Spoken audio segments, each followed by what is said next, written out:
अक्सर लोग हमें मैसेज करते थे और पूछते थे कि मैं एक आईफोन यूज़र हूँ, मैं मरकज़ के ऊपर अपना रीसेलिंग का बिजनेस स्टार्ट करना चाहता हूँ, तो आप मुझे बताएं कि मैं आईफोन के ऊपर मरकज़ ऐप कहाँ से डाउनलोड करूँ।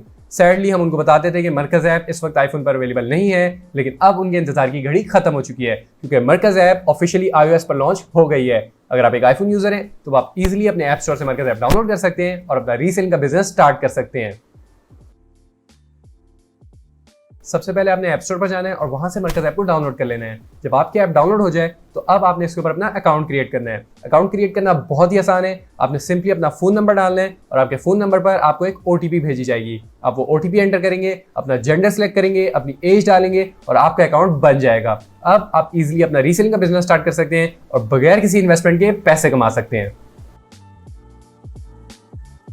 अब अगर आप ये जानना चाहते हैं कि रीसेलिंग करनी किस तरह है, ऑर्डर कहाँ से लेकर आने हैं, तो हम इसके ऊपर ऑलरेडी बहुत सारी वीडियोस बना चुके हैं। आप चाहें तो आप जाकर वो वीडियोस देख सकते हैं। तो अभी जाएं और ऐप स्टोर से मरकज़ ऐप को डाउनलोड करें, अपना रीसेलिंग का बिजनेस स्टार्ट करें और बगैर किसी इन्वेस्टमेंट के महाना पैसे कमाएं।